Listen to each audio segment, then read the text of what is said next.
want to get a massage or do something fun? It's a bit, 40's huge. I'm turning 38. Okay, 38. We will move on. Isn't it weird that our birthday is the same week and then we're gonna have a party and it's just for me? No, I don't think it's weird at all. Because you're turning 40 and I'm turning 38. Come on, do you really want to be one of those ladies who's just so insecure about their age and they lie and then they gotta remember and it gets all... You don't get it. See, you don't understand how it works. I don't want to shop at old lady stores. I don't want to go to J. Jill and Chico's and Ann Taylor Loft. I'm not ready yet. I need 2 more years. That is so insane, it kind of makes sense. I'm a really big fan of Judd Apatow's 2007 hit Knocked Up, which I think is one of the most modern and relevant relationship comedies since 1989's When Harry Met Sally. And one of my favorite things about Knocked Up was the supporting performances by Leslie Mann and Paul Rudd as Debbie and Pete, a constantly fighting married couple who serve as a cautionary example to Katherine Heigl and Seth Rogen's characters as they prepare for their accidental baby. In my opinion, Mann deserved a Best Supporting Actress nomination for that performance, so I was excited when I heard that Apatow was making a sort of sequel to Knocked Up called This Is 40 that follows the continuing lives of Debbie and Pete as they approach middle age. But with Apatow fumbling his last film, the almost 2.5-hour Funny People, and This Is 40 clocking in at 2 hours and 15 minutes, there's definitely reason for concern.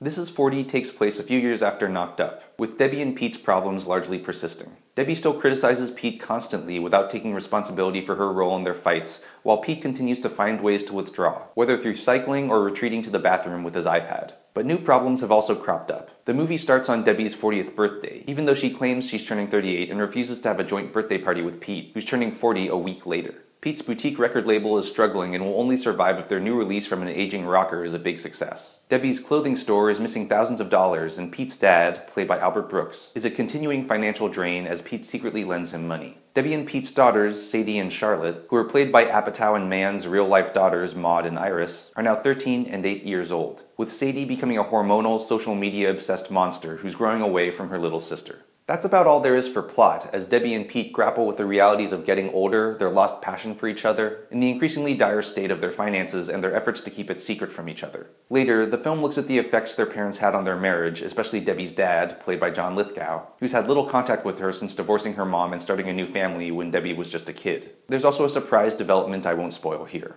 Good comedies are extremely hard to make, and a good long comedy makes that challenge exponentially harder. So at 2 hours and 15 minutes, This Is 40 is a lot to get through, since that's a long time to watch a family that's going through financial problems and is often yelling at each other. You can also imagine that Apatow might not have been the best judge of what scenes and subplots should be left out, considering the autobiographical nature of the film, and the fact that it stars not only his wife, but also his 2 kids. For example, the subplot with the missing money from Debbie's store and her interactions with her young, super hot employee, played by Megan Fox, provides a few good moments but is hardly vital. And as This Is 40 drags on, the laugh density begins to dissipate. While most movies would make sure every conflict gets settled and tied up with a neat bow, This Is 40 takes a more realistic approach to marriage and life by saying that sometimes you face problems you don't know how to solve, where you just have to hope everything turns out. But while I appreciated that honesty, some of the biggest issues in the film remain unresolved, leaving you feeling like after the credits roll, Debbie and Pete might be right back to fighting. Which again is probably realistic, and This Is 40 strikes me as an honest movie that shows how hard it can be to make a marriage work. It's just too bad it didn't do that while being funnier and, most importantly, shorter. I'm Jonathan Kim, and this is a ReThink Review.